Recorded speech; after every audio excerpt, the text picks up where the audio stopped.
The forest swallowed him the moment he stepped out of the truck. No engines humming behind him. No buzzing notifications clawing for his attention. Just the sharp scent of pine sap and the whisper of wind brushing across the mountainside. For the next 3 weeks, this forgotten corner of the San Bernardinos would be the only world he allowed himself to know. He had demanded it: no electricity, no cell signal, no trace of the life he was abandoning. The film studio thought he was eccentric. His agent thought he was spiraling. But Glenn believed this was the only way to truly disappear into the man he needed to become. The cabin stood crooked on its stilts, a simple wooden box clinging to the slope as though afraid to slide off the mountain. Inside waited crates stacked with canned soup, jugs of filtered water, a tiny camp stove, and a single kerosene lamp whose glass already smelled faintly of soot. Everything else, comfort, convenience, connection, he had rejected. Those belonged to Glenn, and Glenn had to fade. The character, Cyrus G, had been a ghost long before the murders started. 7 winters alone in wild country had scraped away whatever softness he once had. He lived by instinct, by hunger, by the strange symbols he carved into stone walls no scholar could read. Glenn had spent months poring over transcripts, studying every brittle photograph of that cave in Oregon, where Cyrus had slept beside 12 rusted knives, and the skins of animals he never bothered to cure properly. To play a man like that, he couldn't just act. He had to unravel. "You're pushing it too far," his agent had said. But Marty always said things like that now, ever since Glenn stopped smiling on talk shows and started chasing roles that left him shaking long after the cameras stopped rolling. And Diane, she had only watched him in silence when he placed his wedding ring in her hand at the airport. No argument, no tears, only a quiet acceptance that chilled him more than anger ever could. He wondered briefly what that silence meant, then let the thought drift away. Glenn wasn't supposed to care about Glenn anymore. The first days passed in a haze of intentional starvation. He ate sparingly, just enough to keep the edges of the world from blurring completely. Cyrus had learned to live on almost nothing, and Glenn needed to feel that pull in his gut, that slow hollowing out that made each breath feel like a sacrifice. He spent hours on the porch, sitting motionless as the mountains shifted colors with the sun. He let the cold seep into his bones, let the loneliness wrap itself around him like a second skin. Each day bled quietly into the next, and the man he used to be slipped further away. Out there, with nothing but trees standing guard and silence spreading like fog, Glenn could feel it, the beginning of the transformation. The part of him that still remembered his old life whispered that he was going too far. The part of him becoming Cyrus whispered back, not far enough. He trained his senses the way others trained their bodies. Every morning he stood still among the trees, forcing himself to read the forest the way Cyrus once had. The twitch of a branch where a bird landed, the shiver in low brush as a rabbit darted through, even the way the wind shifted when something larger moved in the distance. These tiny signals became his new language. The 4th night, he blew out the lamp long before he needed to. True darkness folded over the cabin like a heavy blanket. Cyrus had written about learning to see in starlight, not with perfect clarity, but with a kind of primal awareness. So Glenn sat there, eyes wide open, fighting the instinct to blink, tears burning down his cheeks from the strain. For a long while there was nothing but blackness, then slowly, shapes took form. The sky separated from the treetops. Shadows deepened into real things.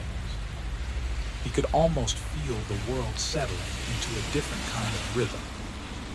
Time stopped behaving normally.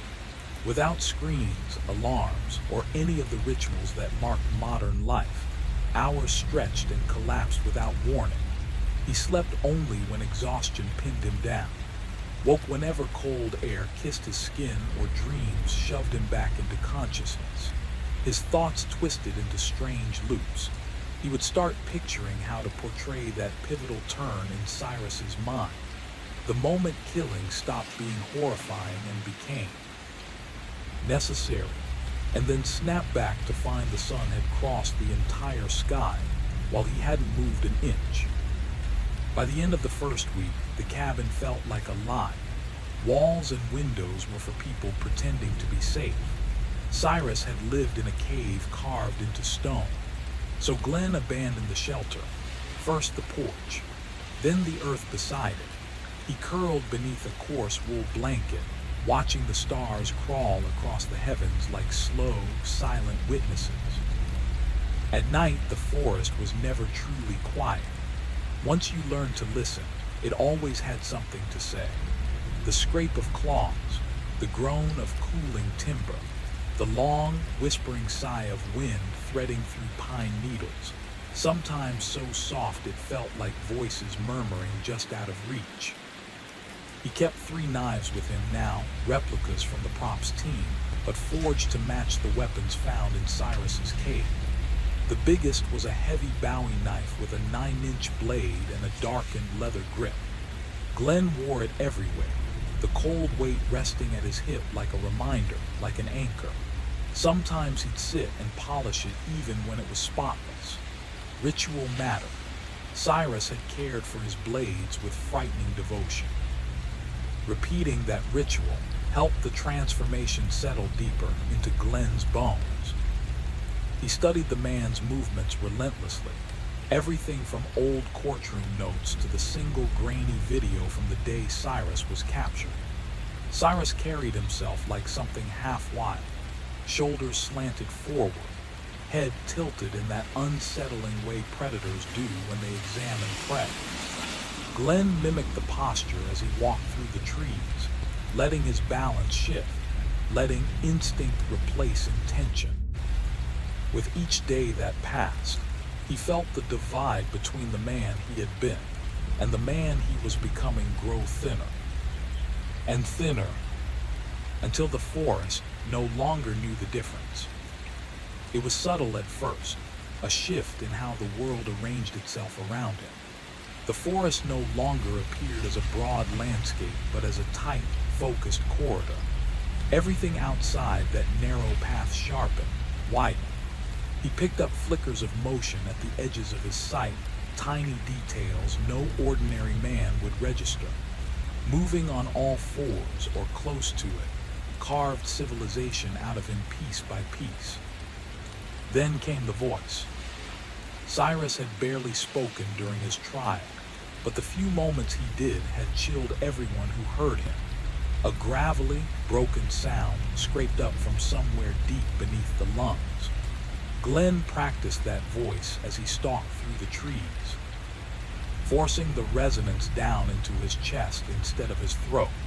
Each attempt felt like sandpaper tearing through his vocal cords. The noises he produced didn't sound human. They didn't feel human. At some point, 10th day, 11th, time had unraveled into something soft and fluid. Glenn heard voices that weren't his own. He stopped dead. The Bowie knife slid halfway free with a soft hiss. Laughter, clear, youthful, careless, coming from the west. He sank instinctively into Cyrus's crouch, spine curved, head tilted forward, weight balanced on the balls of his feet. His body moved before his mind caught up. He drifted between the trees without a sound, following the bright noise cutting through the stillness. Then he saw them. Flashes of color first, neon nylon fabric, the orange curve of a tent, backpacks in bright blues and greens that looked almost obscene in the muted tones of the forest. 4 figures, young, probably college kids, 3 boys and 1 girl. They fumbled with tent poles, laughing at their mistakes, totally unaware of the man standing in the shadows watching them with a predator's patience. Rage hit him like a fist. The company had promised absolute isolation, no interruptions, no strangers wandering into the fragile space he'd built. Someone had messed up badly. But the anger shifted, became something sharper, more electric. They hadn't seen him. Not one of them had sensed him standing there. The girl had copper hair tied back tight, a gray UC Berkeley sweatshirt hanging loose around her frame. One of the boys was tall, almost careless in the way he moved, the kind of confidence only people untouched by fear carry. The other two looked like twins, stocky and round-faced, nudging each other as they untangled rope. Glenn kept one hand on the knife. His breathing slowed until it was barely a whisper. A thought slid into his mind, smooth and dangerous. Of course, this had to be a test. Marty, the director, what was his name again? Glenn searched for it but came up empty. That part of his mind felt far away, dim. They must have arranged this, hired performers, sent them into the woods to provoke him, to see how deep he'd gone, to measure his commitment, to watch him confront real temptation. It made too much sense, too perfect to be coincidence. A thrill ran up his spine. This was the kind of line-crossing challenge only real artists were given.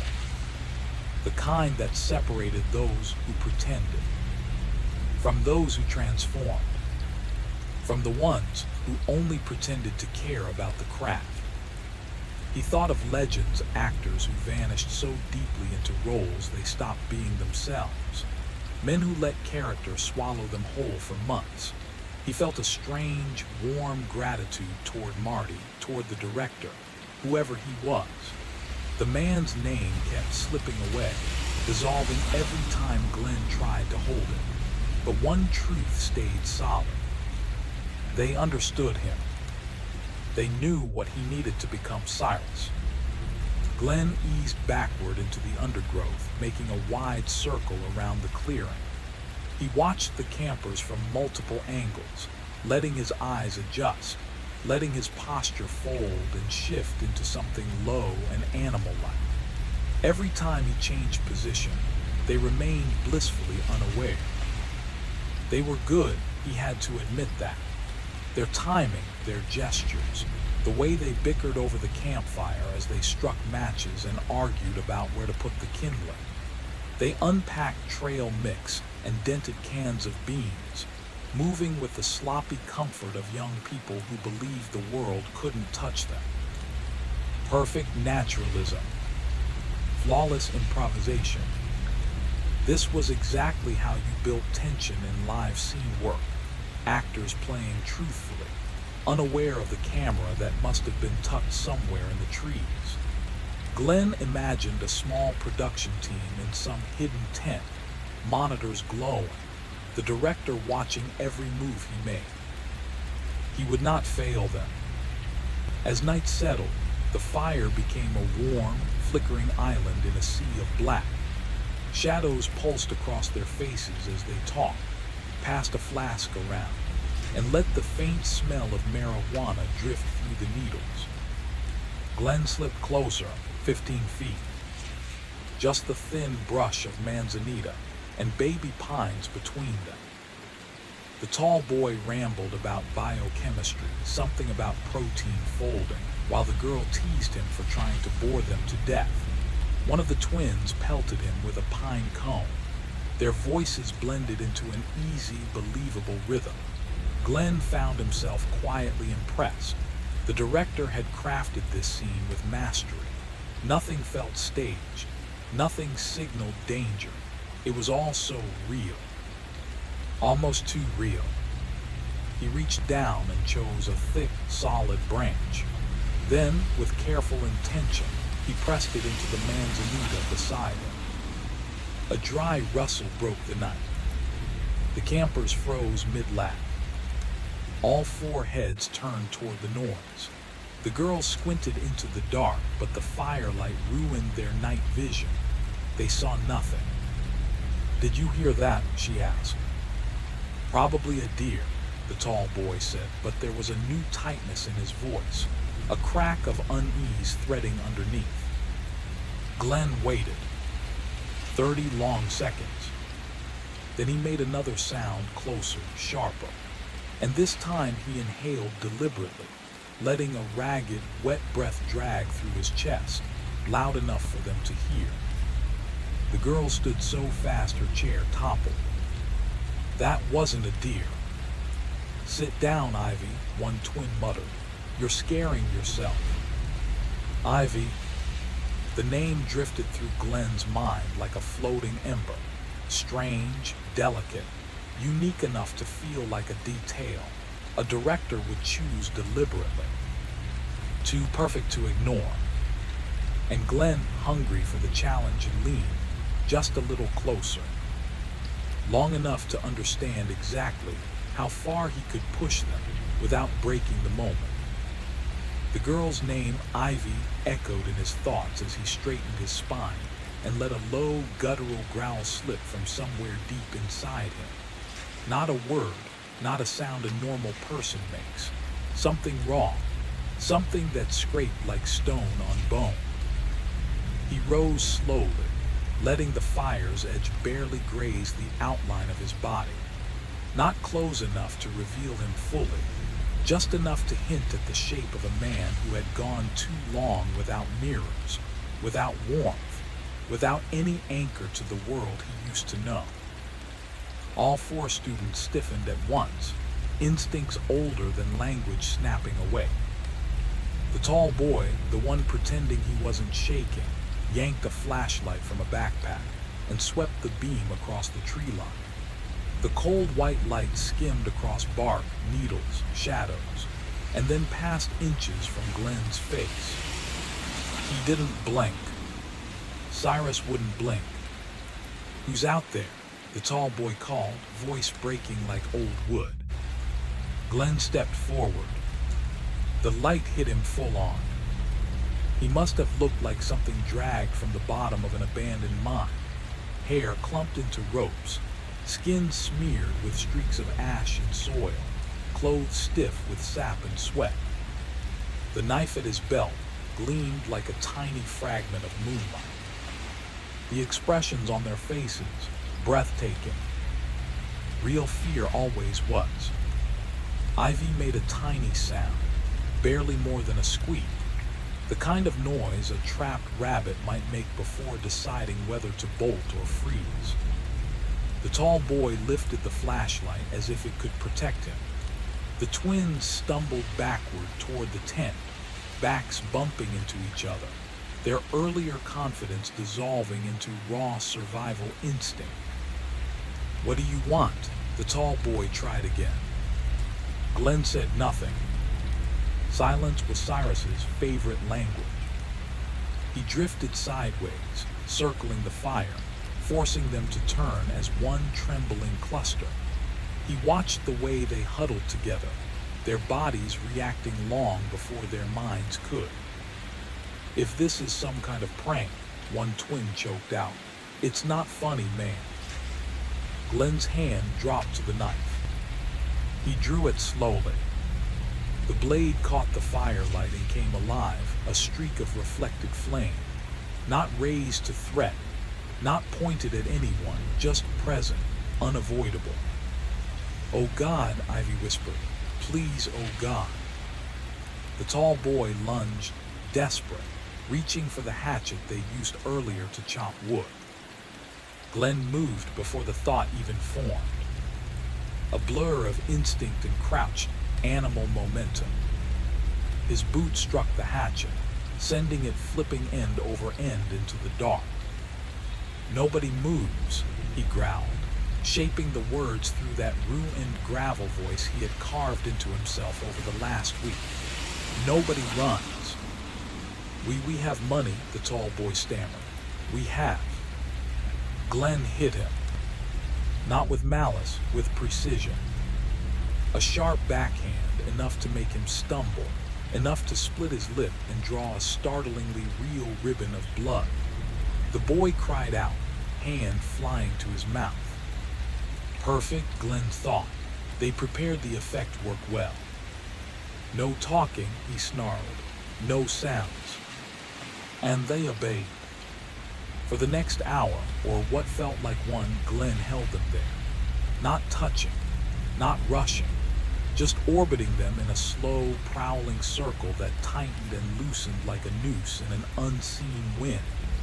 He pushed them to the very edge of their fear and kept them suspended there, watching their breathing stutter, watching their eyes jerk to every twig snap and shifting shadow. This was improvisation at its purest, the kind that made his pulse quicken, the kind that felt alive. This was what Cyrus G had tasted in those forests years ago. Not cruelty, not pleasure, something colder, something strangely reverent.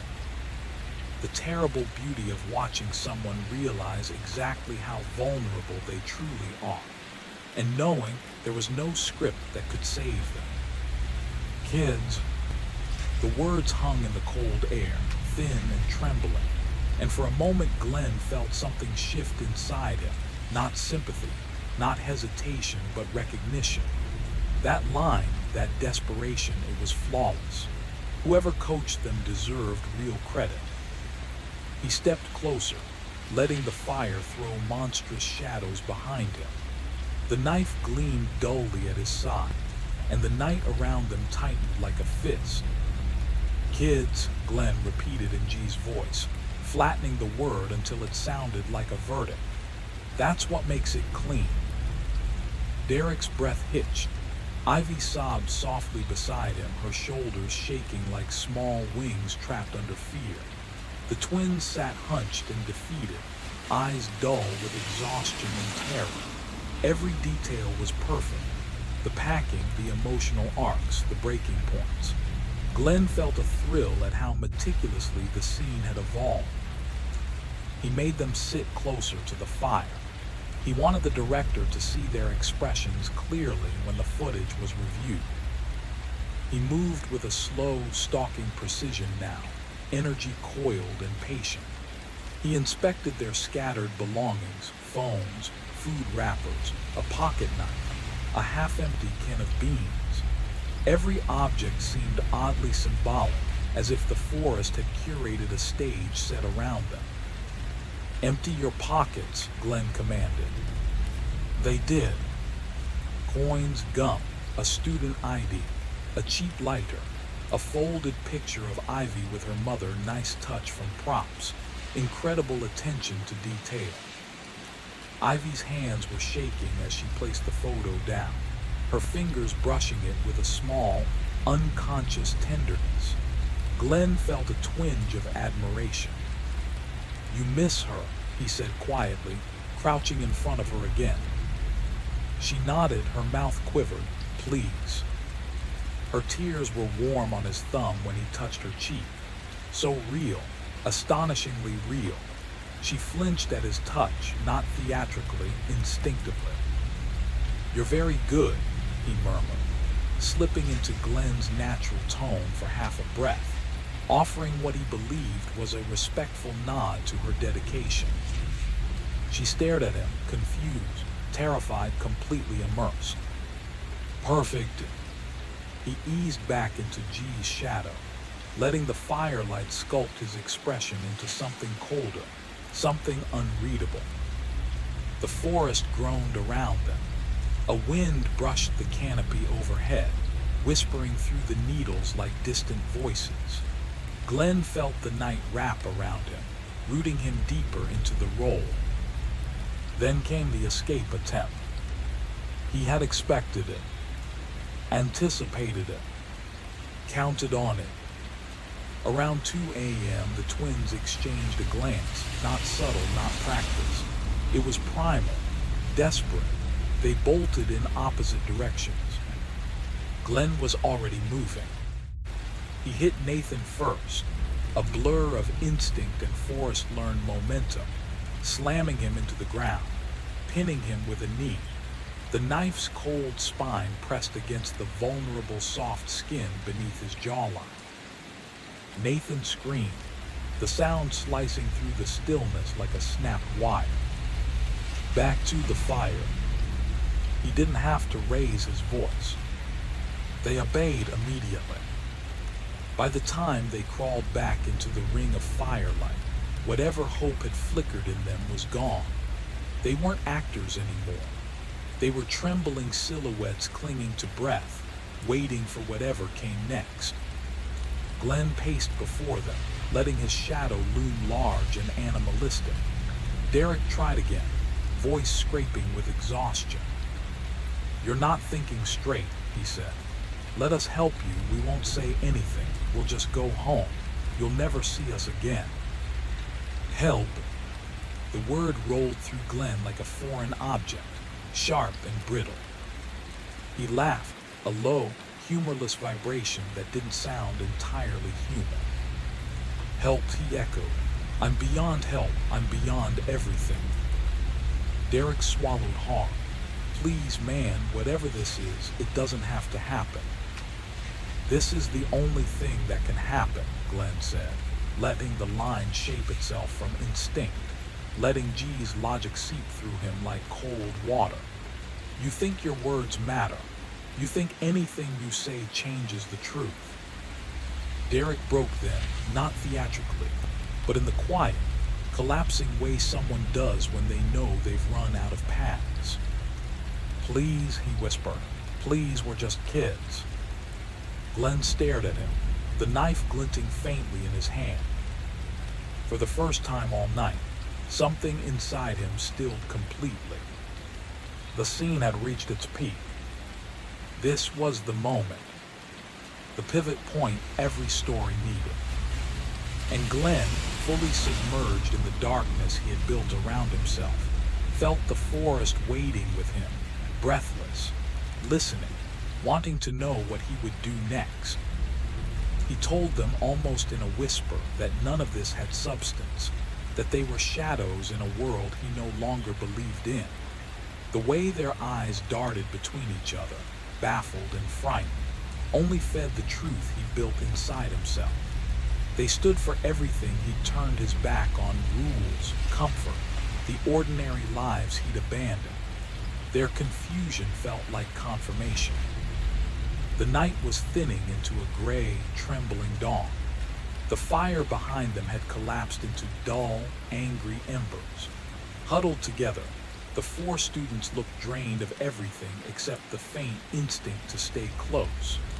Glenn moved around them in slow, measured steps, the knife resting in his palm like an extension of his own will. There had to be an ending. The moment demanded it. No more stalling, no more circling. He studied each one. Ivy with her face streaked and trembling, Derek clinging to hope like it was the only thing keeping him upright, and the twins, Nathan and Connor, fused together at the shoulder, gripping each other like boys lost in the dark. He ordered them to rise. They resisted for a heartbeat, then wavered to their feet, unsteady and shaking. In their eyes, he could see they already knew the truth of what was coming long before he said it. The persona he'd stepped into had swallowed him whole. The final piece of him slipped away as his grip tightened around the blade. "Run!" They froze. He roared it again, louder, ripping the last thread holding them still. And they bolted, stumbling into the trees, tripping over roots, disappearing between the trunks with desperate, breaking breaths. He counted 1, 2, 3, 4, 5. Just before he sprang forward, something stirred in him, a small, aching echo circling his finger where a ring once sat. A memory of vows, of a woman whose name felt like it had been buried years ago. Diane. The thought surfaced, fought for air, and then sank. The other presence inside him smothered it without mercy. He launched into the chase.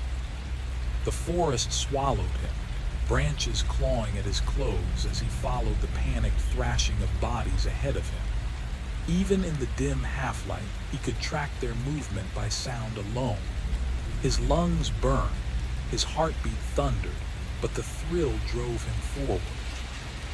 Somewhere behind him, faint but unmistakable, a voice cut through the trees.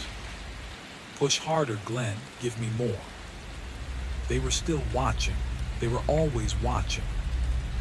Nathan collapsed first, legs giving out beneath the weight of terror and exhaustion. Glenn closed the distance in seconds, instincts taking over with terrifying ease. The blade moved before thought could catch up. What splashed across his hand was hot. Too hot. Real in a way it was never supposed to be. The spray that hit his arm startled him, thicker, warmer, heavier than he thought the props team could possibly simulate. Nathan let out a choking, bubbling gasp before collapsing into complete stillness. The way the body settled into the earth, it mimicked every detail Glenn had studied for years, down to the limp final drop of weight. "Flawless," Glenn murmured. "Nathan's scene is done." He paused, listening. The forest breathed around him, but one sound cut through it, Connor's panicked crying, thin and sharp, somewhere off to the west. Glenn walked toward it with slow, steady steps. The hunt was finished. What came next was simply the final act. Connor had wedged himself between two fallen trunks like a child trying to hide from a nightmare. His eyes locked onto Glenn and grew impossibly wide. His mouth stretched open for a scream that never arrived. The knife reached him first. The sound was a wet, brief shudder. Blood surged out in rhythmic pulses, far more convincing than any effect Glenn had seen on set. He knelt beside Connor, almost clinically, searching for latex seams or glued edges. There were none, only raw tissue and cooling red. "Amazing," he whispered. "Can't even see where the prosthetic starts." Too finished. Still nothing stirring inside him, no guilt, no thrill. Only the hollow calm G had described so precisely in his journal entries. A cold, empty chamber where emotion used to live. The last pair had run toward the rising slope. Glenn tracked them with ease, bent branches, crushed needles, footprints shivering across dew. The sun had begun its climb, painting gold across the pines. It was the kind of light cinematographers dream about. He found them at the brink of a steep ravine. Derek was trying to lower Ivy down by the wrists, his face contorted with terror and determination. They spotted Glenn at the same instant. Derek stepped in front of Ivy, spreading his arms in a desperate, trembling shield. "Please," he said, "just don't." Glenn kept walking. Derek swung once, knuckles cracking against Glenn's jaw. The pain bloomed sharp and real, a perfect note for the character Glenn had become.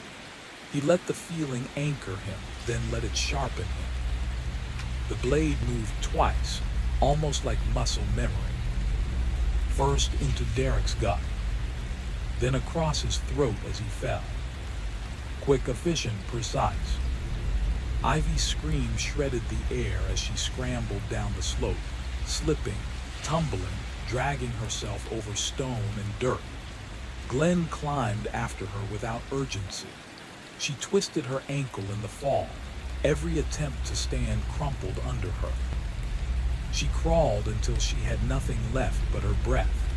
Blood streaked her palms. She tried to pull herself farther, but her body refused. "Please," she whispered when he reached her. "Please don't." Glenn crouched down, face inches from hers. In her eyes, he saw the entire truth, raw terror mixed with the quiet, devastating knowledge that this moment was final.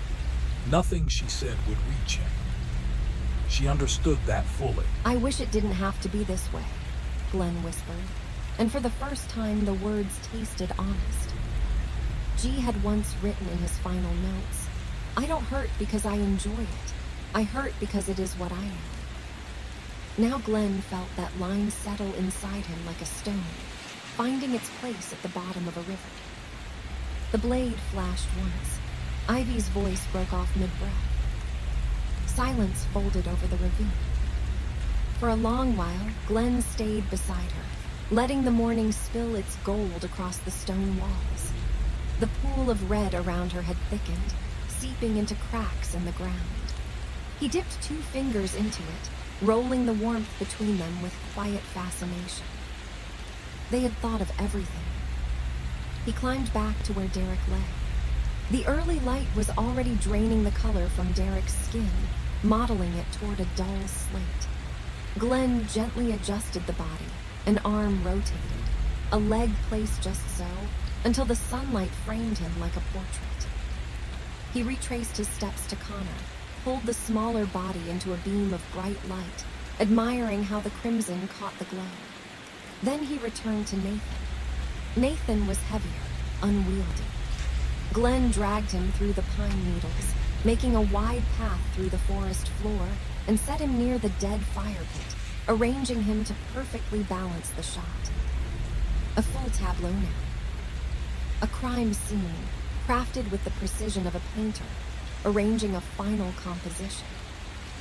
He stepped through the scattered bags, the overturned tent, the burnt-out ring of coals, taking in how real it all appeared. The wind lifted the corner of a tarp. His eyes swept the tree line, searching for camera lenses, hidden rigs, anything. Nothing. Just trees, just the world. He chuckled under his breath. Of course they were hidden. The director would want the rawest possible reaction from him. Authentic confusion, authentic awe. He stepped into the center of the clearing, threw both arms wide, and bowed dramatically. "Cut," he shouted. "Scene's over, come on out, you nailed it." But only the forest answered, leaves rustling, a single bird scolding from the canopy. He walked along the edges of the clearing, studying branches, stumps, shadows, searching for a hidden camera pod or a camouflaged tent where the crew might be watching. "Seriously," he called, forcing a laugh. "Brilliant performances. Tell the cast they were extraordinary." His voice died somewhere in the pines. He climbed back toward the ravine, drawn once more to the quiet stillness below. Ivy lay where he had left her, hair spilled across the rock like a fan of copper. The blood had dried into a dark haze. Was it supposed to stop flowing so quickly? He couldn't remember. He couldn't see the edge of any prosthetic. No seam, no glue line. Glenn knelt and took her hand gently in his own.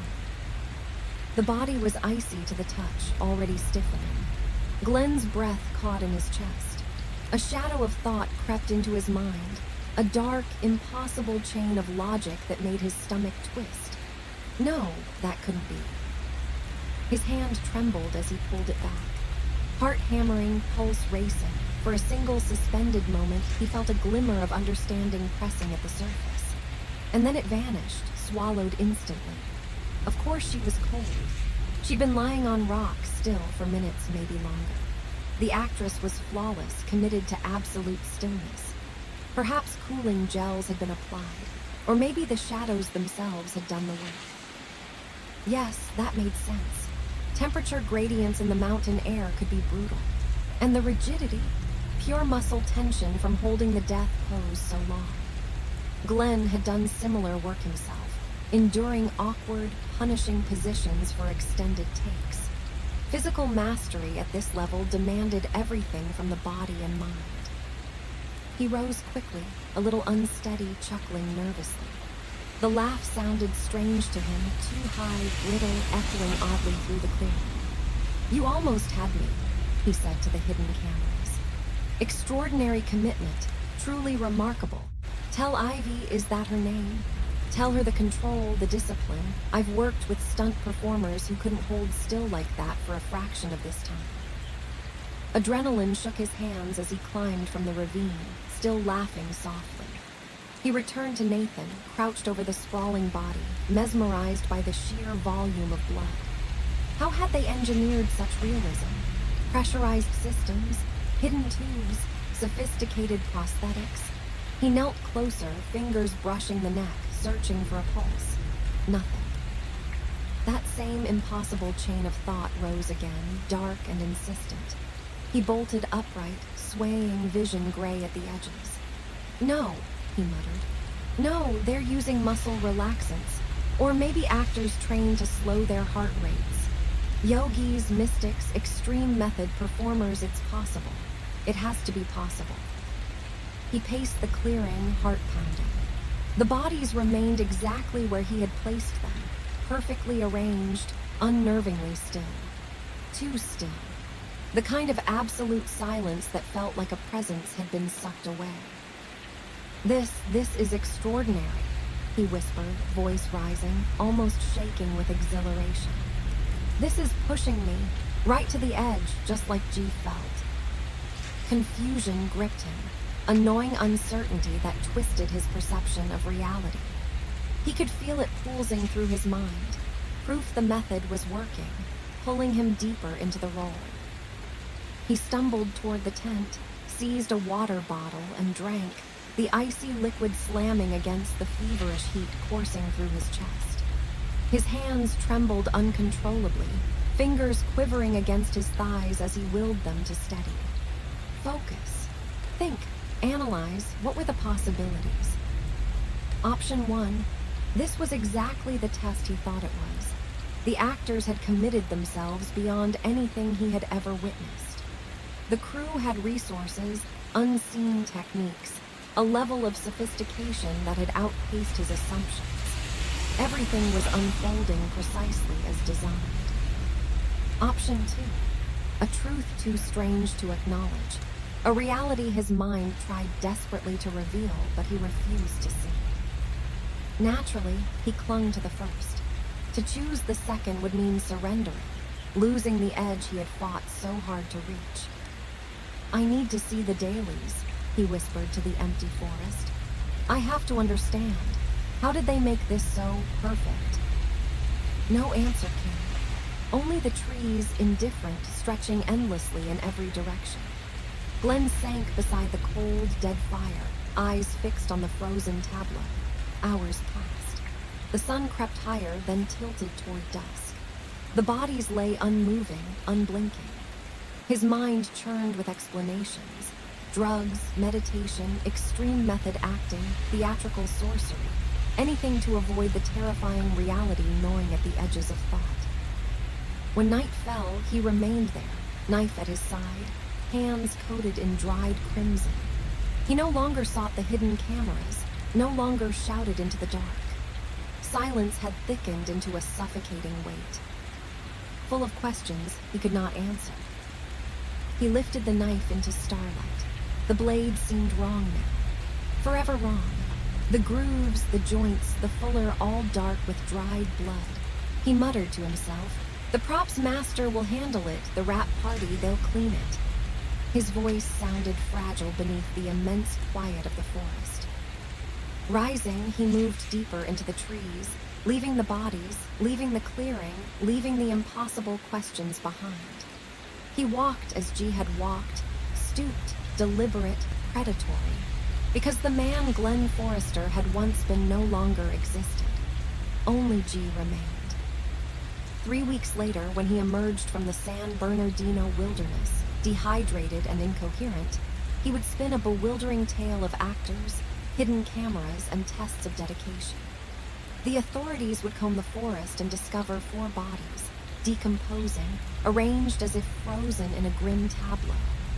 A knife bearing Glenn's fingerprints would lie nearby, but no proof, no equipment, no evidence of any experiment. At his trial, Glenn would insist. He would tell them it had all been a performance, a vision the director had demanded, an exercise in absolute devotion. Every gesture, every moment of terror had been intentional, every reaction meticulously crafted. Everyone had consented. It was a controlled experiment in fear, a demonstration of total immersion. His attorney would speak of diminished responsibility, call in specialists to explain dissociative states and psychological breakdowns. Glenn would nod politely, The way one humors a friend who can't quite grasp the magnitude of a choice they didn't make. The jury would deliberate, hours stretching interminably. When the verdict came, 4 counts of first-degree murder, Glenn would not flinch. No gasp, no twitch, only the subtle, practiced bow of an actor acknowledging applause, accepting judgment with quiet precision. In San Quentin, he sits at the edge of his bunk, hands resting in his lap, posture immaculate. Afternoon light spills through the narrow window, illuminating one side of his face while the other sinks into shadow, giving him the appearance of something both human and untouchable. He waits, always waiting, for the cue no one else can hear. Time has once again lost its meaning, stretching and folding like it did in the forest. Other prisoners whisper, speculating about the man who moves but does not move, who breathes but seems elsewhere. They call him strange, unhinged. They cannot comprehend. They do not understand that he has surrendered fully to his craft, that the boundary between actor and role no longer exists. Glenn is no longer simply Glenn Forrester. Cyrus G inhabits him completely, or perhaps he inhabits G. The distinction no longer matters. Through the vents, he sometimes imagines hearing Marty's voice, crisp and demanding, urging him higher, deeper. Sometimes the director's voice pierces the quiet, reminding him that this is the scene that binds everything together, the one that validates all that came before. He adjusts minutely, internalizes, perfects. Meals come. He eats without breaking rhythm. Lights go out. He lies on his bunk, eyes wide open, anticipating the dawn call. In the hushed murmurs of his peers, in the soft scrape of metal bars, he hears misunderstanding. They think he is lost.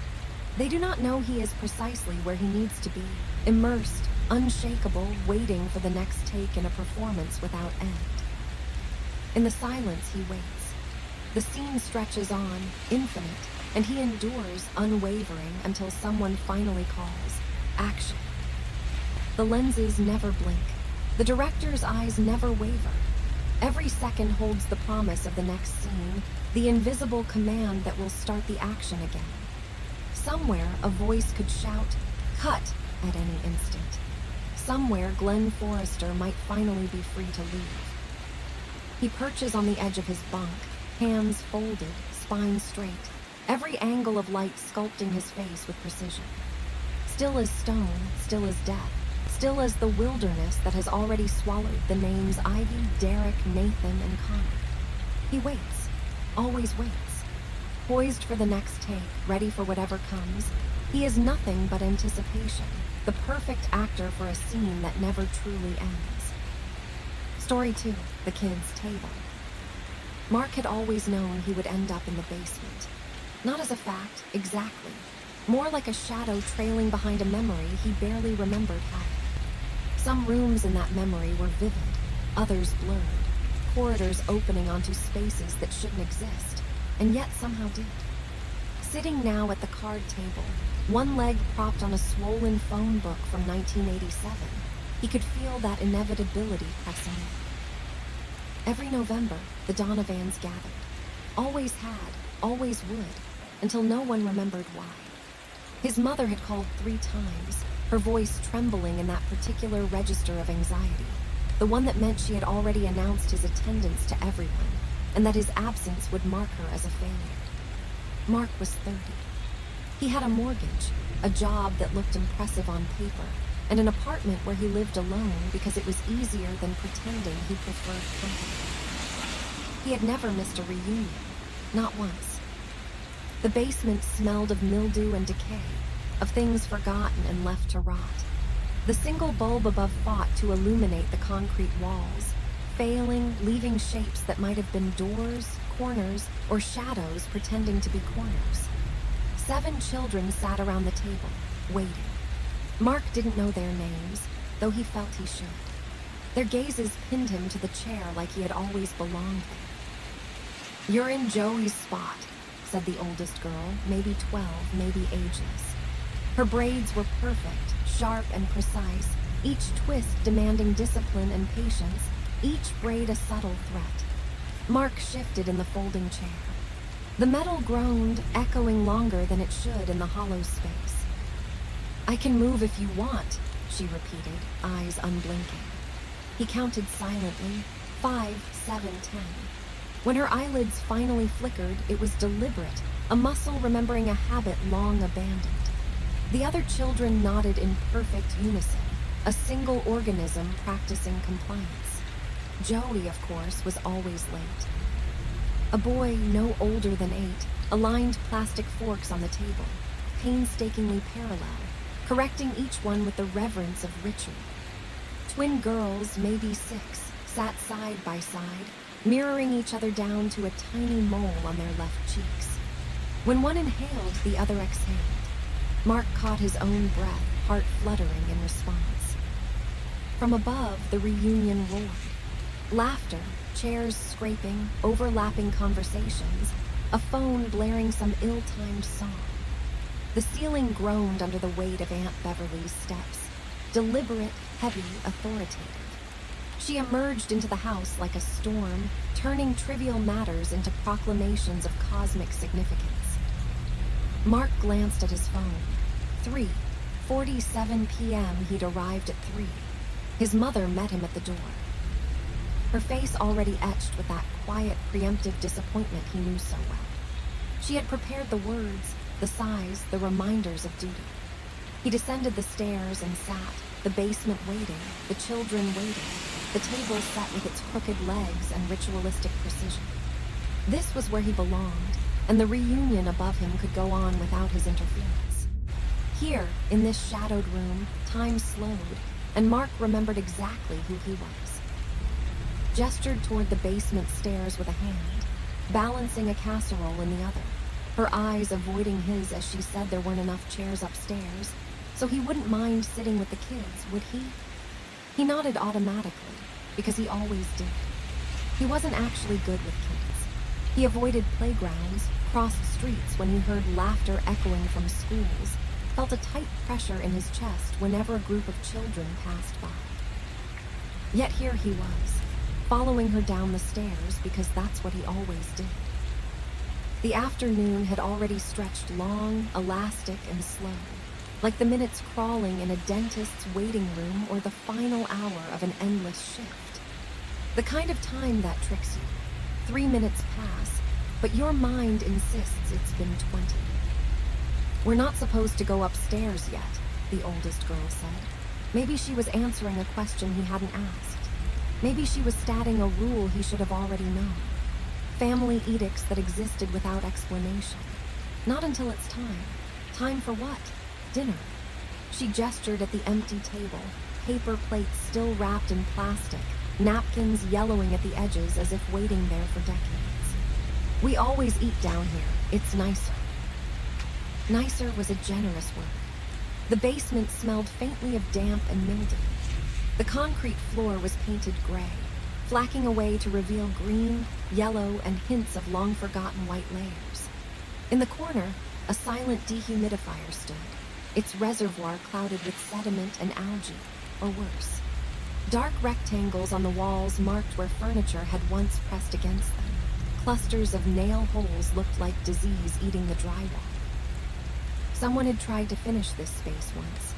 Drywall hung untaped, insulation visible in gaps, drop ceiling tiles covering half the room while the other half left pipes and ducts exposed. The project had been abandoned, as so many things in this family were. Begun with enthusiasm, continued out of obligation, and finally surrendered to with a secret relief. Mark surveyed it all, the scent, the shadows, the incomplete attempts at comfort, and realized that this basement, somehow, had been waiting for him all along. Mark pushed himself upright, the metal legs of the folding chair screeching against the concrete floor, a sound that made every child around the table flinch simultaneously. "I'll grab some water," he said. "There's water over there," a small boy piped up, pointing to a corner where a utility sink sat, metal dulled and streaked with rust, the faucet dripping in slow, relentless rhythm. Mark had barely noticed the sound before. It had been tapping in the background since he'd sat down. "We drink from there," the boy added casually. Mark's stomach twisted. He could see the grimy ring around the drain, shadows crawling with the suggestion of things growing in the damp corners. "I'll just run upstairs for a moment," he said instinctively. "Oh," the oldest girl interrupted, her voice flat, matter-of-fact. "The doors are locked." Mark's steps faltered mid-stride. Adults moved through houses assuming doors opened, rooms connected, spaces were theirs to traverse. He reached for the knob with that same automatic certainty, but the door didn't budge. It locked from the outside. "They lock it during dinner," the girl continued, still without inflection. "So we don't run up and bother anyone. It's better this way. Down here we can be ourselves." Mark rattled the knob, feeling the weight of the solid wood under his fingers. Not hollow modern substitute wood, but real, heavy, unyielding. Thick enough to muffle sound, strong enough to resist force. The kind of lock fire inspectors hated, deadly if an emergency ever came. A cage disguised as a door. Through the tiny gap at the bottom, he caught a warm glow from the kitchen beyond. Laughter carried up, Derek's familiar bark, unchanged since high school, still trying to reclaim a glory long gone. Mark pictured him with a beer in hand, repeating the same story about the same game, performing a masculinity that had long since stopped impressing anyone. "Hey, Mark," someone called. His voice was muted, flattened by the concrete walls, stripped of warmth and texture. The conversation upstairs rolled on, uninterrupted. Jokes were told, laughter rang, glass clinked against glass. "They can't hear you," one of the twins whispered, hands twitching nervously in her lap, fingers tapping a rhythm Mark couldn't quite read.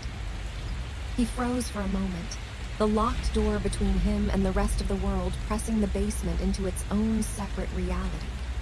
The air smelled of damp concrete, old paint, and something organic that clung faintly in the corners.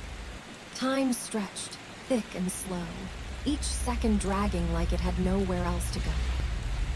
Mark realized, with a sinking certainty, that he had stepped not just into a basement, but into a space designed to hold him exactly where they wanted him. A place where the rules of upstairs life no longer applied. And he had no key. They hear you, Mark realized, but hearing isn't the same as listening. It's a cruel distinction, one that pressed against his skull with every beat of his heart. He knocked, first cautiously, then harder, fists slamming into the thick wood until the dull thud bounced back at him from the concrete walls. Upstairs, nothing faltered. Conversations flowed, laughter rose and fell, footsteps pattered across rooms, completely unbothered by his insistence. Mark's knuckles ached, burning, until he was pounding out of desperation alone, the echo his only companion. The oldest girl's voice cut through, calm and measured. "You have to wait until they're ready." Her hands worked a deck of worn cards, shuffling them with precision, the soft whisper of paper rubbing against paper, a rhythm that somehow mocked him. A slip. The cards fanned across the table, and she quickly gathered them, a flicker of embarrassment crossing her unblinking gaze. "They're always ready eventually. We just have to behave until then." Mark turned back to the table. There was nowhere else. The basement was a cage, a room with one staircase, one door, no windows. The lightless rectangles in the walls, once windows, now sealed with concrete, reminded him that escape was impossible. He had been here before. Of course he had. Every November, Aunt Beverly's house, the same gathering, the same rituals. The question came again, more insistent this time. Since when? He traced back through the years. Last year, the year before, October after October. Each blending seamlessly into the next. Faces shifted, grew older, younger in memory, but the basement remained unchanged. The card table, the chipped concrete floor, the shadows curling into the corners. They were constants in a world that moved without pause, as if the basement existed outside of time itself. Mark sank back into the chair, the weight of inevitability pressing against him, and waited as he always had. The basement air pressed against him, damp and thin, carrying a faint light that barely touched the corners. But when had he first been sent down here? The memory twisted and blurred, forming and breaking apart like ripples on a pond. The children watched him settle into the chair, their eyes unnervingly still. A small boy sat beside him, silent tears tracing neat lines down his cheeks, lips parting in a soundless, practiced sob. His sister, he thought, shared the same narrow face, the same dark, watchful eyes. A whisper from the oldest girl, "Put a hand on his arm." He flinched but obeyed. The gesture felt costly, like a transaction neither of them fully understood. "We're going to play a game," the oldest girl announced, voice steady, unnaturally bright, the kind of cheer honed for cameras or stages. "The feeder likes it when we play games." Mark's throat tightened. The basement seemed colder, though whether it was real or imagined he couldn't say. That name, the feeder, hung in the air like smoke. Who? She dealt the cards with flawless rhythm.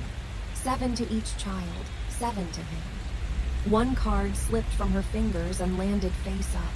The Queen of Hearts, her painted smile grotesque in its stillness. She didn't flinch, just continued dealing as if nothing had happened. "You'll meet him at dinner. Everyone meets him at dinner." The boy who had been aligning forks spoke without looking up, voice flat, rehearsed. "The feeder decides when you're ready." "Ready for what?" Mark asked silently. "To grow up," the boy replied, adjusting a fork by the tiniest fraction, knuckles white with the effort. "You can't leave the kids' table until you grow up." Mark felt a logic gnawing at him, rules half remembered and half forbidden, principles that had once made sense but now eluded him. The children spoke of the feeder with the kind of devotion reserved for myth and ritual, part performance, part unquestioned belief. "I'm 30 years old," Mark said, the words sounding hollow even as he formed them. "I'm already grown up." The oldest girl studied him with a gaze that felt like judgment and pity intertwined. "Then, why are you at the kids' table?" The question hovered, unanswerable. Or perhaps it had too many answers, each one a path Mark did not want to follow, a corridor twisting deeper into the basement and into himself. Because his mother had decided the chairs upstairs weren't enough, he was here, down in the basement. Because somewhere along the way, he had become the kind of man who obeyed without questioning, who measured his days against her approval, who still showed up to gatherings he didn't want to attend, simply to avoid the conversations he had spent 30 years evading. The card game before him made no sense. The children played with a quiet intensity, slapping cards down in patterns that might have been accidental, or might have followed rules too intricate for him to decipher. Perhaps the rules shifted with every hand, bending to whims only the players understood. No one cheered for victories. No one seemed to care about winning. They simply played. When the deck emptied, the oldest girl swept up the cards with reverence, handling them as if they were fragile relics. She shuffled again. 3 cards slipped from her fingers, landing face down on the concrete. She didn't touch them. Their abandonment seemed deliberate, a silent declaration that some protocol outweighed the game itself. Time became slippery. Mark's phone blinked 4, 15, then 4, 17, then somehow 4, 12. The numbers folded back on themselves. Battery percentages leapt wildly from 12% to 3% to 47%. Dates jumped from November to July to years that hadn't existed yet. And then the screen went dead, cutting off any connection to the world above, leaving him staring into the dim, shadowed room. The single bulb above flickered, dimmed, then flickered again, casting the children's faces into distorted masks of light and shadow. Mark wondered if the bulb had been dying for years, or if it would flicker forever, never fully surrendering to darkness. From upstairs came the sounds of the reunion, the laughter, the scraping chairs, the clinking glasses, but all of it had merged into one continuous hum. His mother's voice, Aunt Beverly's booming declarations, Derek's laughter, they were there, yet unreachable, as if trapped behind layers of air and walls and time itself. Mark sank back in the chair, eyes tracing the children's faces, each one still, serious, rehearsed. He felt the weight of being here at this table at this moment, where time had no rules, reality bent, and the basement had become a place outside of the world he thought he knew. Chinese letter, Chinese letter, Chinese letter, Chinese letter. Mark's words barely registered as the children carried on, their game never pausing, never acknowledging his presence beyond the occasional glance. "I need to step out," he muttered. The oldest girl flicked a hand toward a shadowed corner he hadn't noticed before, behind a dead dehumidifier, stacked boxes rotting into themselves. There, a toilet sat exposed, porcelain dull under the weak light. No walls, no curtain, no privacy, just raw, gleaming exposure. He couldn't bring himself to approach it. The shame of visibility, even in a room where no one seemed to be watching, pressed against him like a solid wall. The children played as if nothing had changed, as if the toilet were just another piece of furniture in this concrete purgatory. Then the first plate appeared. Time felt heavy, exact, as if the basement had decreed it must be 4:33. His phone remained dead, stubborn, a useless slab of black glass. On the plate lay 3 lumps of grayish meat, floating in a thin, ominous liquid. It smelled of burnt metal and damp ash, a fusion of cooked and raw, living and dead. No footsteps heralded the meal. The old wooden door upstairs remained closed. The hinge didn't creak, the frame didn't groan. Silence swallowed the space above. Every child now had an identical plate, identical portions. They ate with mechanical precision, forks moving slowly, deliberately, their focus locked on the gray matter before them as if to avoid thinking about it. The smallest boy gagged on his first bite, throat working in reflex. His sister leaned close, whispering something indecipherable. He kept chewing. He kept swallowing. He kept going. "I'm not hungry," Mark said, but the oldest girl's voice cracked as she answered. She cleared her throat, tried again. "The feeder wants us to eat. He works very hard on dinner." The meat reeked of rawness, familiar enough to recognize as food. Alien enough to trigger instinctive alarms he couldn't put into words. It was supposed to smell of cooked fat, of fire, of warmth.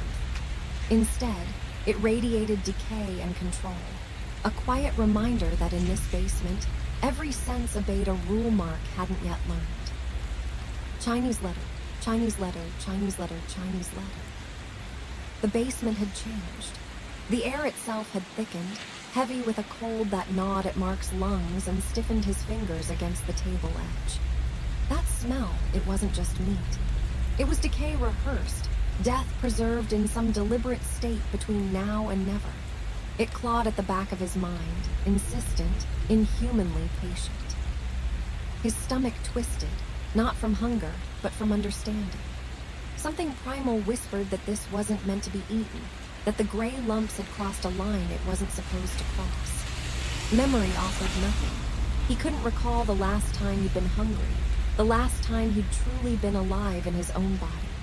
Yet every cell screamed that this plate, this meal, was wrong, an offense beyond explanation. "I'll wait for the grown-ups," he murmured, voice trembling. "I'll eat later." A whisper answered him. One of the twins, her voice barely audible, precise, deliberate, as though the sound itself were a choice of utmost effort. "There's only now, only now." At the kids' table, her sister leaned slightly forward, words sliding out in a nursery song rhythm, a mantra repeated so often it had dissolved meaning. "Mommy says it's rude not to eat what's on your plate." Mark pushed the plate. It moved an inch, then resisted as if the table had decided to hold it fast, claws of wood gripping porcelain. The children continued. The wet, synchronized sound of chewing filled the concrete chamber.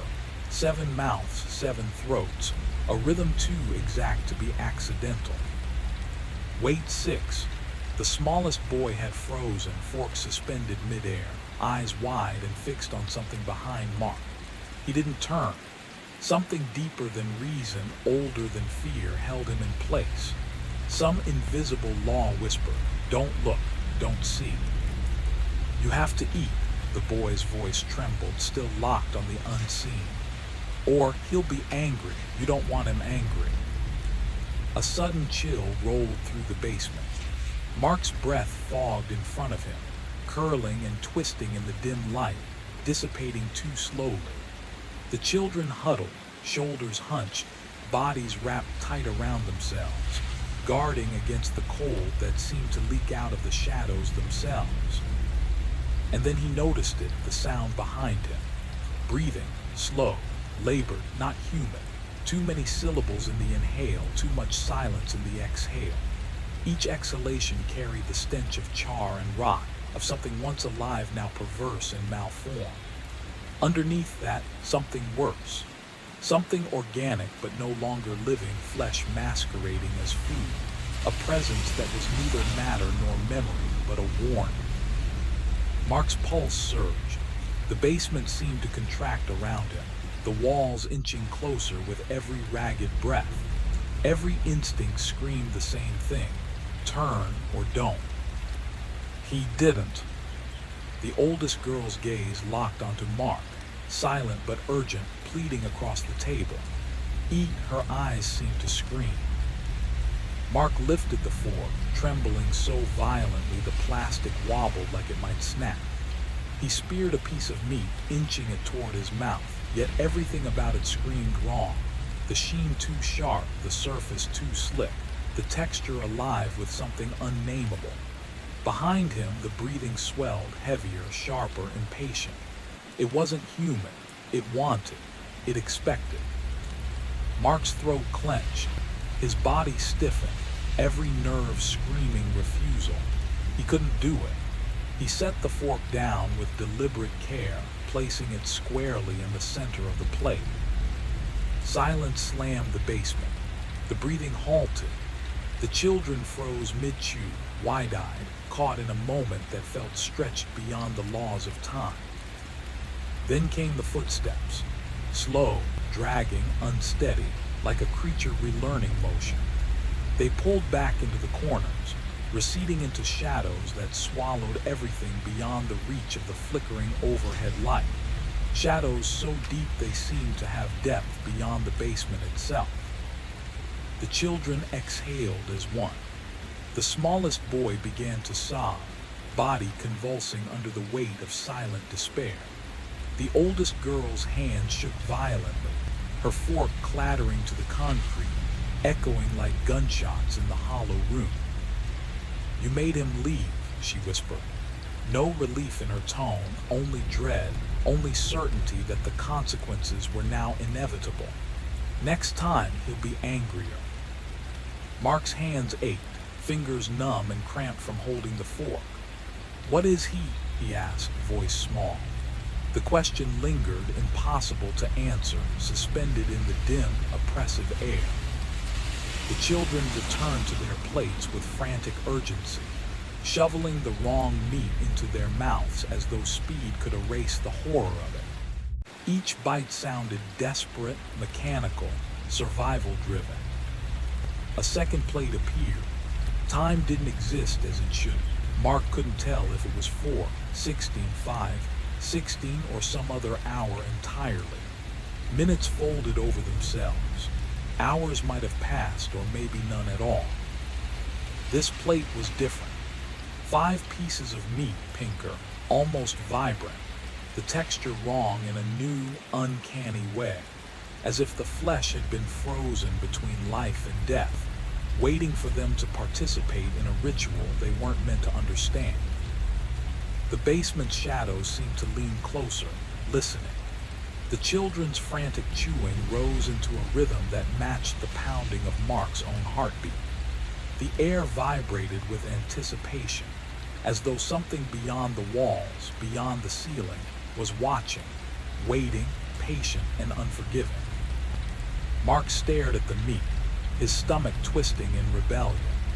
Every instinct screamed flight, yet he remained frozen, caught between refusal and the unspoken rules of this grim, impossible table. And in the silence, heavier than the air, the basement waited with him. The meat on the plate looked alive and dead all at once, a tense standoff between rot and freshness. Threads of something, fat sinew, he couldn't tell, stretched between the pieces like the delicate strands of a spider's web, glistening under the harsh basement light. The children had fresh plates, identical portions, and they ate faster now, hands moving with mechanical precision, eyes fixed on the task, on survival, on something beyond understanding. The oldest girl muttered under her breath, almost a whisper, too low for Mark to catch. A chant, a prayer, a counting ritual, something to guide the body through an act the mind recoiled from. "Where does it come from?" Mark asked, voice tight. "The feeder," the girl said, not looking at him. "He comes down when no one watches. You can't see him until after." Her words drifted, unfinished, hanging like smoke in the stagnant air. The small boy beside her leaned across the table, his skin pallid, lips tinged blue from the cold. "My brother saw him once," he said. "Turned too fast. Now he sits in the corner and doesn't speak." Mark's gaze followed the boy's trembling finger and froze.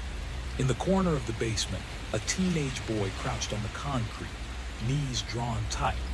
His eyes were open but empty, pupils dilated as though seeing far beyond the walls, or perhaps seeing nothing at all. Drool formed a fragile thread at the corner of his mouth, snapping and reforming with his subtle rocking, forward, back, a private rhythm to music no one else could hear. Something about the boy's face tugged at Mark, familiar yet just out of reach. The curve of his jaw, the tilt of his ears, the way his hair fell across his forehead. Recognition hovered at the edge of his mind, teasing and taunting him. "That's Trevor," the oldest girl said softly. "Don't stare too long, it upsets him." Trevor, the name struck Mark like a ghost. Trevor who? Trevor from where? The questions formed jagged and sharp, but the answers dissolved into blanks, memories fractured, pathways broken. Mark rose abruptly. The chair toppled behind him with a clang, echoing through the cavernous basement like a gunshot. Adrenaline surged as he bolted for the stairs, each step pounding against the worn wood. He reached the door at the top and slammed his shoulder into it. Pain blossomed in his vision, stars exploding in bright arcs, but the door refused to move. Solid, unyielding, nothing. He pressed against it again, pounding, shaking, breath coming in ragged bursts. The basement's shadows seemed to pulse, drawing tighter around him, whispering in a silence only he could hear. Outside, laughter and clatter continued from the reunion above, inconceivably normal, impossibly distant. Down here in the gray concrete cage, time no longer obeyed rules, and the world above might as well have belonged to someone else entirely. Mark's heart hammered, chest tight, hands raw from gripping the unyielding wood. And somewhere in the corner, Trevor rocked silently, drool glinting in the dim light, keeping time to a song no one else could hear, as if the basement itself had taken on a rhythm of its own, waiting for the next move, the next mistake, the next bite. Mark's voice shattered the air, a raw, jagged sound he hadn't heard from himself since he was a boy. Mom, Derek, Aunt Beverly. It broke apart mid-word, fragments of desperation spilling into the basement like spilled ink. Above, the reunion raged on, oblivious. Laughter, clinking dishes, and now someone singing. A half-hearted, off-key celebration. Feet stomped upstairs, sending tremors through the ceiling, shaking dust into the air. Tiny particles drifted down, shimmering like ash, like the residue of something burned beyond recognition. Mark's hands collided with the concrete, pounding until numbness stole all sensation. Knuckles cracked, bleeding, the pain receding into nothing, irrelevant against the panic that consumed him. His kicks rattled the floor, tearing shoe and sock until each strike was an echo of frustration and fear. His screams tore out of him, raw, animal, unhuman. The children remained motionless, eyes wide, their plastic forks froze in midair. Silence clung to them like a second skin. They weren't staring at him, they were waiting for something beyond Mark's perception. And then it began, the breathing. Low at first, almost polite, then sharp, deliberate, closer. He turned toward the stairs. The shadow at the bottom was wrong. Solid, dark, unmoving despite the flickering light. It grew, stretching upward like a distorted human, limbs too long, torso too narrow, head tilted at an impossible angle. It defied every law of proportion and sense, yet it commanded the room. Mark stumbled backward, collapsing into the fallen chair. His body trembled, gasping, unable to tame the panic rolling through him. The shadow withdrew, melting back into the corner, leaving only the faint whisper of breath in its wake, like wind over a grave, like something patient, eternal and hungry waiting. "You're beginning to see," the oldest girl whispered, her voice pale, waxen in the dim light. "No one leaves. None of us can leave, not until it's time."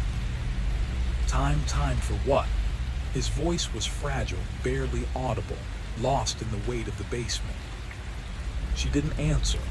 Her hands shook violently as she gathered the cards again, shuffling them as if the act itself held meaning. A third plate appeared. Mark's sense of time had collapsed. His phone was dead. His watch, had he worn one? He examined his wrist bare. No trace, no memory. Time had lost him. In that basement, it no longer flowed. It waited. It observed. And whatever lingered in the shadows waited with it. Mark's mind was a fog. He couldn't recall what he'd worn that morning. Couldn't picture the clothes he'd chosen. Couldn't even remember putting them on. His memories evaporated the second he stepped into the basement, leaving only a hollow awareness of the concrete walls and the faint hum of the light above. The plate in front of him was more than unsettling. It was grotesque. Each piece of meat pulsed with wrongness, gray with hints of bruised purple, streaked with sickly green veins that spoke of decay. Some sections were unnaturally solid, others sagged, nearly liquefying, as if the flesh itself refused to settle into a single form. It was familiar and foreign at the same time, as though someone had tried to recreate the idea of meat from memory, but missed every essential detail. The children ate without hesitation, their plastic forks scraping against the paper plates in a rhythm that made Mark's stomach twist. Saliva pooled, his body recoiling before the first bite had even touched his lips. He turned his head, gagged, expelled a thin, bitter thread of bile that scorched his throat, but found himself empty inside. When had he last eaten? He tried to piece it together. Breakfast, lunch, nothing. Arrival at 3:00 had sent him straight to this shadowed table. The images of his morning dissolved as fast as they formed. His apartment, his kitchen, the routines he thought defined him, all vanishing like mist under sunlight. Yet the basement was clear. He remembered it not from last year, not from the year before, but from somewhere far deeper. This space felt eternal, stitched into him like the first memory he'd ever had. Smoke curled in corners he couldn't see. The table was the same, the chairs grown the same. He had been small here once, smaller than the children, yet somehow part of the same ritual that had persisted long before he existed. His suit hung loose on him now, collar gaping, fabric folding awkwardly as he shifted. Hands reached up to touch his face, and shock jolted through him. The stubble he thought he'd noticed that morning, was it real? Had he ever had a morning at all? His skin was impossibly smooth, untouched by time. His hands gone with the lines and scars earned over decades. No burn from solder, no nick from the kitchen knife, no scrape from a fall off a bike. Only soft, unblemished skin, small enough to belong to a child. Hands that had never hurt or been hurt. Mark blinked. The plate in front of him remained. The meat waited. And in that basement, in that impossible moment, he realized the truth. Time had no purchase here. Nothing from his life above had any claim. He was trapped in this table, these shadows, this ritual. And whatever had started long before him and would outlast him was still watching, patient and eternal, demanding he play his part. Chinese letter, Chinese letter, Chinese letter, Chinese letter. Mark felt the air shift the moment the oldest girl spoke. Her voice didn't reach him. It was aimed somewhere far beyond the basement walls, somewhere even beyond the house. "We were good today," she murmured, almost to herself. The twins nodded in perfect unison, their small movements eerily precise. The boy adjusting the plastic forks froze mid-motion, hands suspended, as if even the smallest sound might shatter the fragile order. Trevor's rocking ceased. His entire body stiffened, eyes wide, staring into nothing and everything at once. The basement seemed to hold its breath. Then came a sound from above, the scrape of metal, the soft click of tumblers aligning. The satisfying reversal of a lock undone. The door swung open. No one descended. The empty doorway revealed a kitchen both familiar and alien. Cabinets aligned exactly where he remembered, yet the colors were off. The refrigerator seemed almost right, its presence correct, yet subtly wrong. Everything was precise, yet twisted, like a memory viewed through a warped lens. The oldest girl rose first, her chair screeching sharply across the concrete floor. The others followed with practiced caution, moving in perfect unison as if choreographed by some ancient ritual. Mark trailed behind, drawn by necessity, pulled by the unspoken threat of lingering below with Trevor and whatever else lingered in the shadows, patient and hungry. The stairs groaned under his weight, each step speaking a language older than him. Third step. He remembered that creak exactly, had always remembered it, had always been there. How many times had he climbed these stairs? The answer existed beyond numbers in a space where repetition erased distinction. The railing now felt impossibly high, his body too small, his hands stretching to grasp what once had been comfortably within reach. The oldest girl reached the top first, pausing in the doorway. Fear tightened her face, poorly masked but impossible to hide. "Remember the rule," she said, voice trembling. "Stay with us. Don't speak to them until you're ready." Mark's chest tightened. Ready for what? He didn't have to ask. His body already understood, bones and muscles remembering what his mind could barely accept. "Until you're grown up," she whispered, softer now, a plea that seemed to float in the strange light. Then, quieter, "Please don't go in there. We're not supposed to." Mark stepped into the kitchen.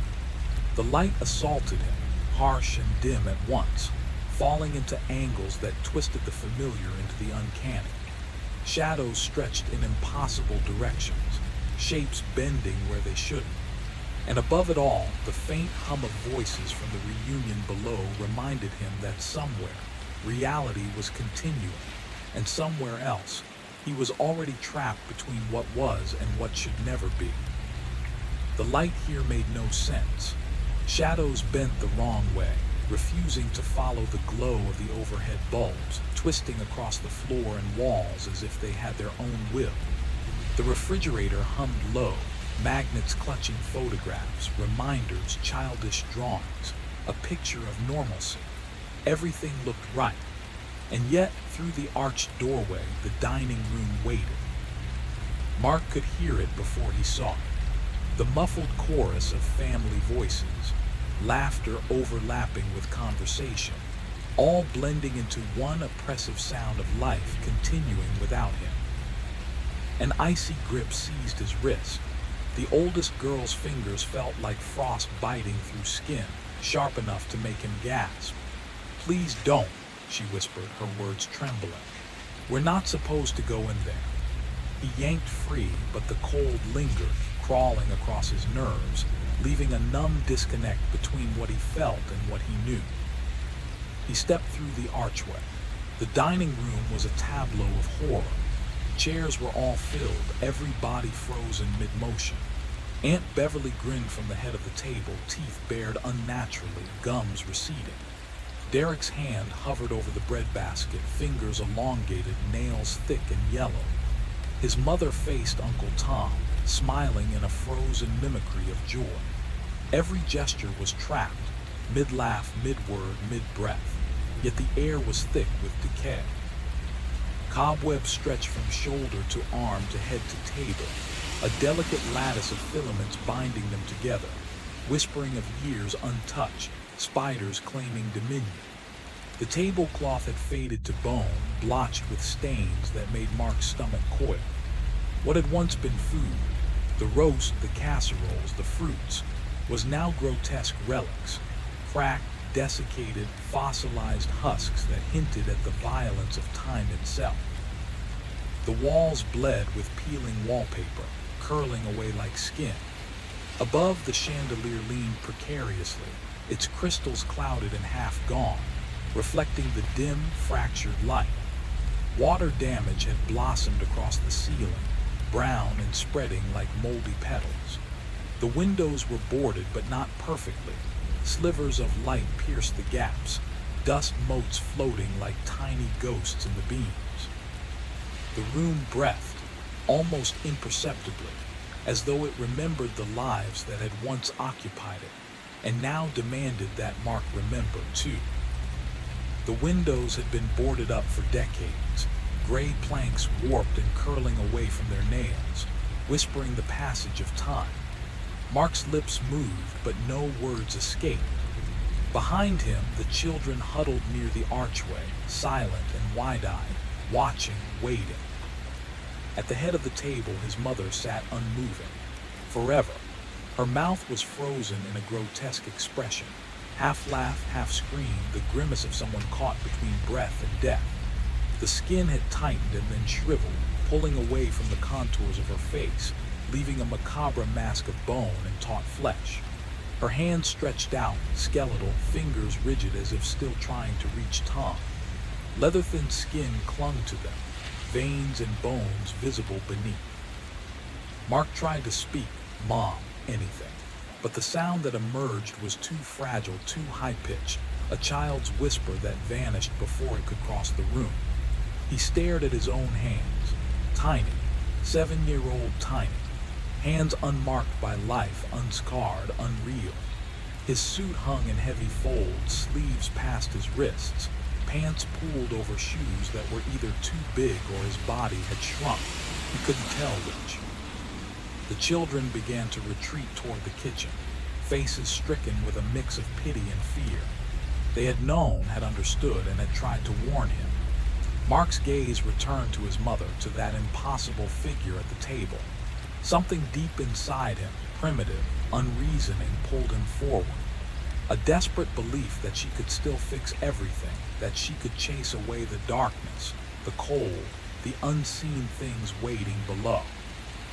His foot hit something hard. He looked down.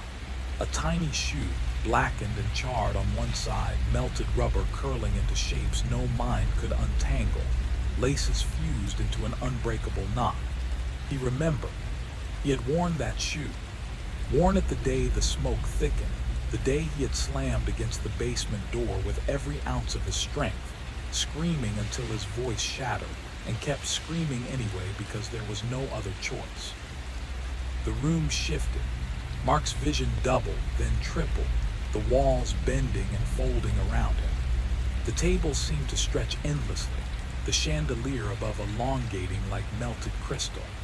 The smell of char and decay pressed into his nostrils, searing memory into flesh and bone. Somewhere in the back of the room, the children's whispers became a chorus of warning, low and urgent, but their voices were swallowed by the overwhelming gravity of the scene. Every instinct screamed to run, but every step forward was magnetic, compelled by a force older than reason, older than life itself.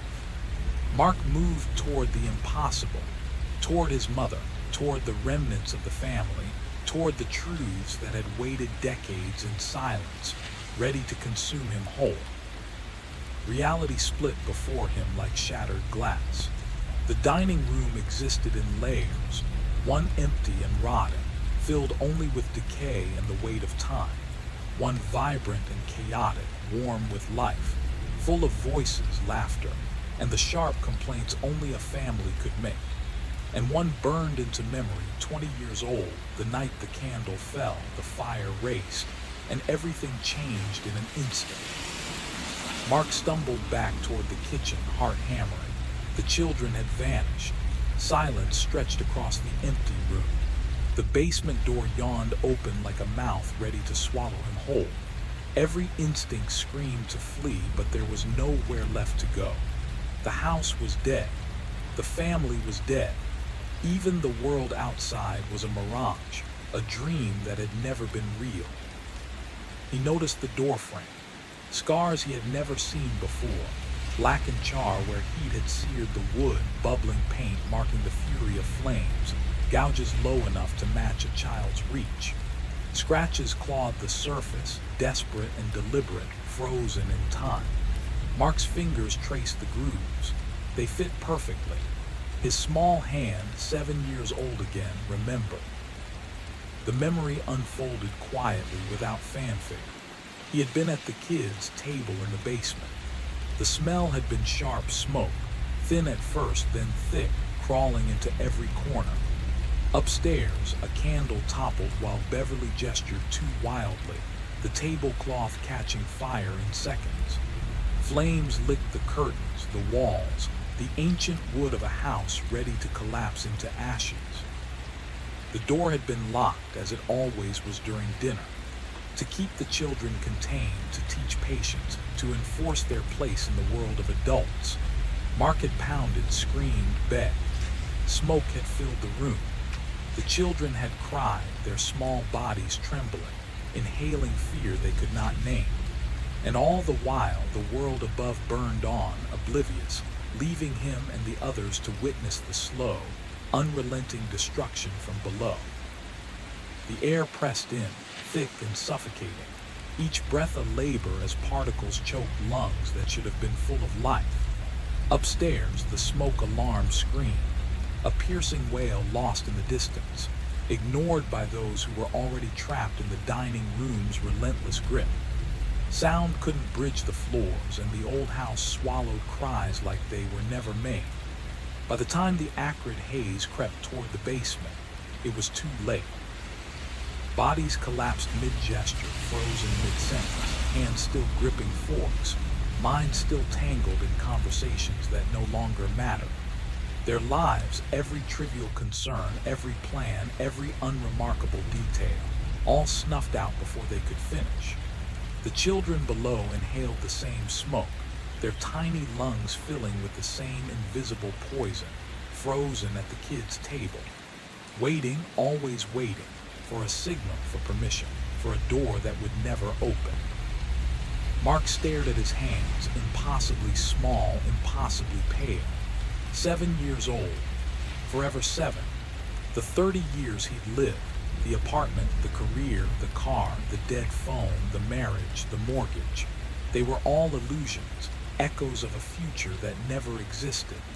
A life imagined by a boy trapped in shadows, waiting for adulthood to arrive through a door that would not yield. The basement stairs stretched below him like a yawning void. The light had vanished, or perhaps it had only ever existed in his memory, a fragile barrier against the darkness. A boy needed light, needed reassurance, needed the promise that someone, someday, would open the door and call them forward into life. Then came the sounds. A chair scraping, cards shuffled with ritual precision, the wet rhythm of chewing somewhere just beyond the shadows. Breathing, slow and deliberate, waiting. Mark lingered at the top of the stairs, suspended in that fragile, haunted moment. The kitchen around him was a shell of the world above, a house abandoned for 2 decades, a space where new families never lasted. Cold drafts slithered from nowhere. Lights blinked and flickered without cause. Invisible eyes watched from the darkness below. Children refused to descend here, and he now understood why. Something waited in the shadows, patient, hungry, eternal. And yet there was nowhere else to go. The rules were clear, insistent, unbroken. And Mark, trapped between memory and reality, knew he was still waiting for what he couldn't name. Only that the basement had not yet released him. Only that the past and the present were stitched together by smoke, by fear, by the invisible eyes that had watched him for 20 years. Mark's feet touched the worn basement floor, and the air seemed to pulse around him, heavy with memory and something older, darker. The card table waited like an altar. The folding chair creaked under invisible weight, its rusted metal whispering stories he couldn't fully remember, stains hinting at events no one wanted to recall. Paper plates sat ready, each with meat that looked wrong in every possible way, gray, lumpy, almost liquid, almost solid. And the children were there, frozen in place yet alive in some impossible way. Faces he hadn't seen in decades returned with a jolt of recognition. Meredith and the twins, their names surfacing suddenly, carrying the echo of screams long silenced. Carrie and Daniel and little Bate, forever 5, eyes wide with the memory of a mother's absence. And Joey in the chair Mark thought he had once owned, or maybe had always been Joey's. Joey, forever 9, a child trapped in an eternal week, asking the same question, waiting for the same answer. Across the corner, Trevor rocked silently, drool trailing down his chin, his vacant eyes staring past everything into some space Mark couldn't comprehend. Behind Trevor, shadows pressed closer, darker than any shadow should be. Something immense breath there, patient, watching every small movement, every hesitant reach for a fork, waiting for the next refusal, the next slip of obedience, waiting to see what happened when a child disobeyed, when a meal was left untouched, when the rules were forgotten. The feeder, if that's what it was, felt alive and endless, its presence entwined with the smoke, with hunger, with memory. Perhaps it had existed long before the fire, long before the house became a tomb, long before any child had ever sat at this cursed table. Perhaps it was why the door had always been locked, why Aunt Beverly's house had always carried that unbearable weight, why children had always been sent below. Mark's chair groaned beneath him as he sat, the plastic fork in his hand cold and brittle. "Same time next week?" Joey asked, voice eerily unchanged. 9 years old, 9 forever, the question unchanging. "Eternal." Mark nodded, "Same time next week."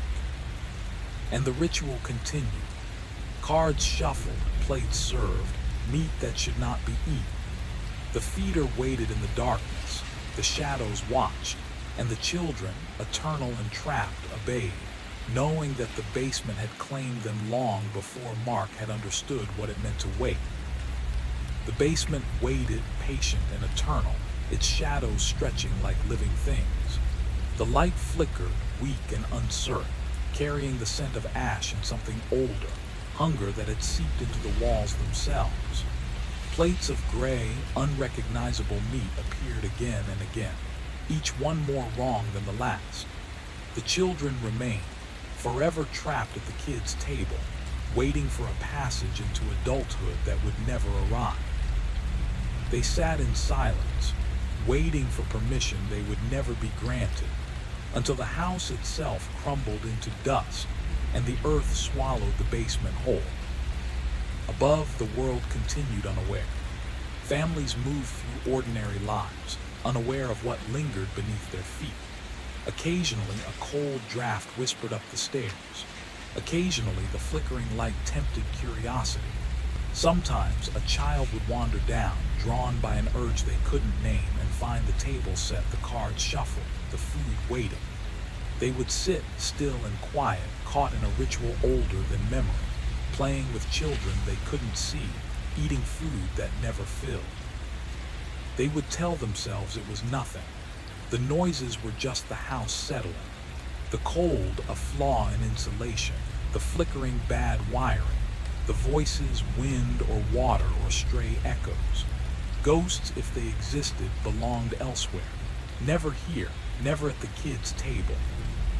But the children waited, patient, small, terrible, and in the shadows something breathed, watching, hungering, waiting for the next child who refused the food, waiting for the next one who forgot the rules, waiting for the next one who tried to leave before the time was right, before they had grown, before the feeder decided it was their turn.